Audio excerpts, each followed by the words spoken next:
Dr. Nick Nissley. I'm going to start by telling you that I'm a student of improvisational theater, and for the last 15 years I've been pursuing that practice. And I was very fortunate to have some great teachers along the way, and many of them continued to tell me over and over a lesson. And the lesson was this, that if you're in a story and you don't like it, then change the story. In some ways that might sound simplistic, but I think it's a simple yet very helpful message that has stuck with me for the last 15 years, not just as an improvisational theater actor, but in my role as a leader and someone who cares about the development of other leaders. So this notion, if you're in a story that you don't like, change the story. I'm going to pursue those ideas with you today, this notion of the power of story, particularly for us as leaders, and particularly for us as leaders who are concerned about shaping a future, Humanity 3.0. So with that, I'm going to begin with a story. And most of you are familiar that stories, at least in our Western tradition, follow a three-part model: a beginning, a middle, and an end. Usually the beginning begins with a once upon a time. In the middle, there's usually some conflict or tension that needs resolved, and in the end, we hopefully resolve that conflict or tension. And in fact, it may even result in a happily ever after. Now, I'd be surprised if any of you know the people who are on the images on the screen. There's a husband and a wife who are seated, or the wife is seated. That man founded a business back in the early 1900s, which was quite successful, and in fact, it still thrives today. It is one of the world's largest companies. However, he's not merely known for that business. If you look to the picture to the left, he's holding one of his 7,000 children. Not by birth, but of course, he was a social entrepreneur, and not only did he advance that business, but he advanced something else to help needy children, and he's helped over 7,000 orphan children in the United States. I'm going to share with you a little bit about his story and my own. So that's the beginning, once upon a time. But I'm going to couch this first in a little bit of context about stories. I get paid to pay attention to what's happening out there in the world around the practice of leadership and the practice of leadership development, given my role as Executive Director of Leadership Development at the Banff Center. And a place that I like to pay attention is in the intersectional space. I don't know if you're familiar with that language, but Franz Johansson wrote a Harvard Business School book a couple years ago called The Medici Effect, and he coined that term, the intersectional space. And essentially what he says is that most of us have been raised to believe that when we go to look for creativity or innovation in an organization, we're taught to go look out there. And in fact, we even have language like think outside the box, or bleeding edge, or cutting edge, or push the envelope, that suggests that it's somewhere other than the center of the organization that we should go look for creativity and innovation.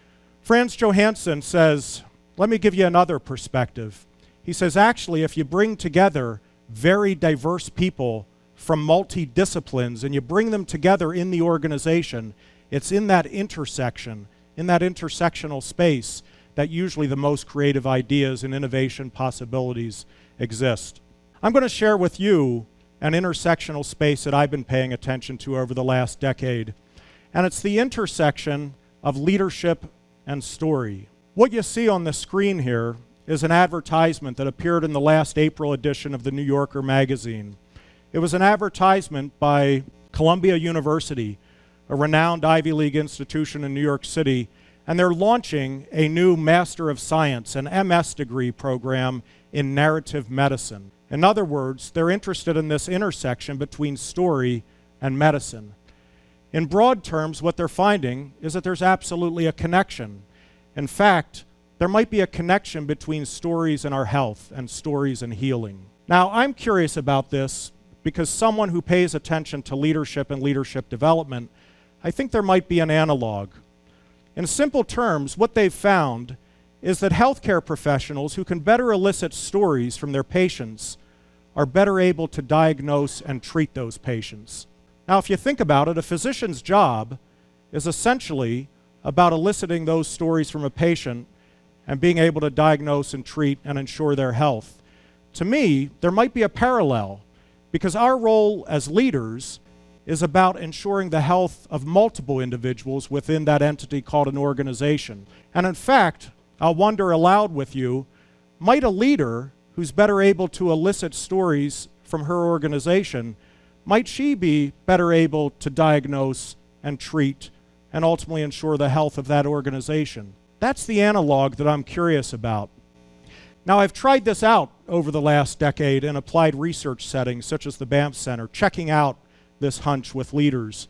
And time again, it resonates with them. In fact, what the people who are studying narrative medicine have found, it's been reported in the Journal of the American Medical Association, and I'll quote a finding in a recent article, that the effective practice of medicine requires narrative competence. Again, I wonder aloud with you, what if you replaced one word there? The effective practice of leadership requires narrative competence. Well, in fact, that's happening. We're starting to see research within the realm of leadership studies that's suggesting that the effective practice of leadership might require narrative competence. Let me give you 3 quick examples from the research. Academy of Management Executive, which is essentially a journal from a bunch of smart academic practitioners in academia who study management and leadership, they've undertaken a lot of study about this. And in fact, Morgan McCall, in a recent article that surveyed leadership development practices, what he concluded was that the primary source of learning to lead is experience. If you think about it, experience is what we have in the moment. We have to step back from that experience to retrospectively make sense of it, and we do that through story. So there's an absolute connection here between experience and story. In fact, the Center for Creative Leadership, that renowned leadership development institution down in Greensboro, North Carolina, they've done similar research.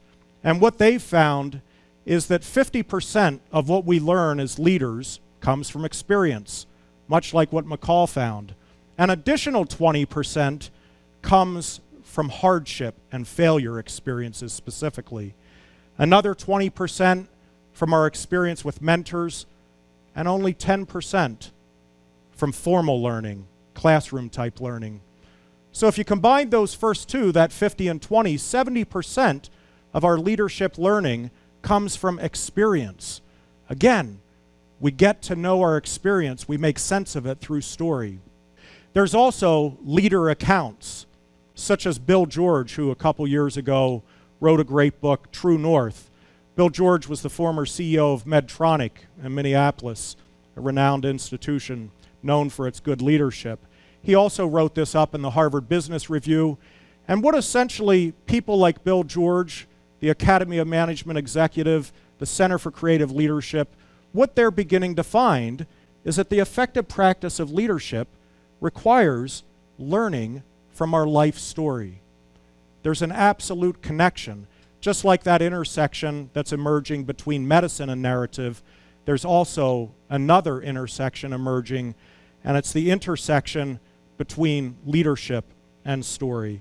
A new story is beginning to emerge about leadership, and it's narrative leadership. In a nutshell, if you had to say, well, what is narrative leadership? It's this. We know that the most effective leaders are those who know their story and they lead with it. Now, if I were to say the name Hershey, what would that bring to mind? Yeah, I hear a lot of comments on chocolate. I'm going to illustrate this example for you about knowing your story and leading with it with a story. And it's a story about Hershey, but it's also a little bit of my story. I was a child who was born on the other side of the tracks. I was born in that cultural geography known as Appalachia. I was born into poverty. My mother passed away when I was 5 years old. My father fought with alcoholism his whole life. We had lived in over 10 homes by the time I reached junior high, and in fact had been homeless twice before junior high. Finally, in grade 9, after an emergency foster care placement, I stood before a judge with a social worker and a lawyer by my side, and the judge said, "Nick, we're going to take you from the custody of your father, and we're going to offer you another opportunity." The other opportunity that I was afforded was to go to a place called the Milton Hershey School. Now, if that man looks familiar in that picture, remember back to once upon a time? It's the same man. It's Milton Snavely Hershey, the namesake to Hershey chocolate and also the namesake to the Milton Hershey School. Milton Hershey, prior to 1900, had experienced 2 business failures. On his 3rd try, he had launched a business called the Lancaster Caramel Company. The Lancaster Caramel Company was quite successful, and in fact, in 1900, he sold that business for $1 million. He traveled just a few miles up the road to a place called Derry Township, D-E-R-R-Y, because it was rich in dairy, D-A-I-R-Y, that you need for milk chocolate. And he began building the world's largest chocolate factory in 1903. In 1905, they began production, and that chocolate factory became the world's largest confectionery company, which it is today. Shortly after, his wife Catherine, who you saw in that picture, came to him and said, "Milton, time to begin thinking about a family." They realized they couldn't have children of their own, and she said, "Plan B. We've got more money than we can shake a stick at in this early business." He came from very humble Mennonite farming background, and she said, "What if we open up a school for needy children?" He said, "Great idea." And in 1909, they signed the deed of trust, which created what would become to be known as the Milton Hershey School. In 1910, the first 4 boys were enrolled in the school. They didn't enroll them into a school out there. They literally opened up the doors of their home to those first 4 children. So by day, founder and CEO of the world's largest chocolate company, by night, beginning to care for a group of needy children. Only 2 criteria for admission: that you were an orphan and you were from poverty. He ran that school until his death in 1945. Few people realize this because he wasn't the Ben & Jerry's kind of social marketer, but he willed the entire chocolate business to the school upon his death.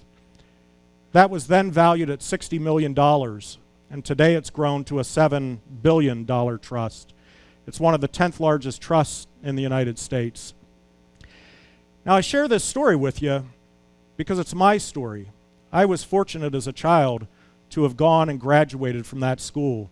I benefited directly from Mr. Hershey's philanthropy, from his servant leadership, and I'm able to be a different person today because of his generosity. I also share it with you because one of the things we're learning in narrative theory, in narrative therapy, and as we observe the practice of narrative leaders, is this: we become the stories that we tell ourselves. If you think about it, as a child, I was raised on a story that I was from the other side of the tracks, and I believed that story, and it led me to a lot of problems as a child. But when I went away to the Milton Hershey School, I was told a different story. I was given the role model of Mr. Hershey, who I saw as a possibilitarian, someone who thought hope was an option, that possibility was a reality. So I share this with you because I think as leaders, we need to begin thinking about this, about the power of story and about our power to change our stories to realize possibility. Because what possibilitarians believe is that we can change as individuals and we can change our organizations and communities. We can change society by changing our stories. Now, if you think back to when I went away to the Milton Hershey School, by all accounts, I was considered an at-risk kid. I had some risk factors. I came from poverty, came from a dysfunctional home, I had a deceased parent, I was even getting into drugs and alcohol early in junior high. I was an at-risk kid, you'd probably say. But let me tell you a short story about the past president of the Milton Hershey School, a man named John O'Brien, who's an alumnus. John O'Brien, when he came to be president of the school a few years ago, he challenged the staff. He said, "What if we didn't think of these children as if they were at risk? What if we also thought of them as if they were at promise? Of course, they have at-risk behaviors, but if we only give them that label, we know what's going to happen." And I can tell you as a student at the school, as well as serving as an administrator, because I had the good opportunity to go back and serve the school in an executive capacity with Mr. O'Brien. And I can tell you that if you treat kids as if they're at risk, you know what they do. They behave as if they're at risk. If you treat them as if they're at promise, they rise to that story. So, what I'd like to begin to close with is this notion leaders, narrative leaders, have a gift to offer us. And that gift has to do with story. And specifically, scripts are those things that help move stories forward. Sometimes we get stuck in scripts that no longer serve us, such as being at risk, such as being from the other side of the tracks, and we need to find new stories. People like Mr. Hershey and John O'Brien are narrative leaders who believe in the power of rescription. They have helped other people find new scripts for moving their stories forward. This is something I think we need to do as leaders as we seek to shape our desired future for Humanity 3.0. I'm going to conclude with a story from Mr. Hershey himself. Mr. Hershey, before he died in 1945, was given a radio interview. When I went back to the school a few years ago to serve with Mr. O'Brien, I asked the school historian to serve as a coach for me. One of the first things he did is he played a crackly radio recording from 1945. And Mr. Hershey was asked the question, "Mr. Hershey, what was your vision for the chocolate company?" And he responded, "I never had a vision for the chocolate company." Well, being a student of leadership and being raised on that notion of how important vision is, I waited for his next words. And his next words were these. He said, "My vision was to solve poverty in America, one child at a time." In closing, let me offer this. Alistair McIntyre, renowned political and moral philosopher, I'm going to paraphrase. He says, "I cannot answer the question, what am I to do, unless I can answer the prior question, what story am I a part of?" So as we think about the future we want to shape, Humanity 3.0, we need to ask that question, what am I to do? But let me also leave you with this question. We need to answer the question, what story do I find myself a part of? And then we can ask, how might I learn from my life story? And also, how might I lead from my life story? Thank you.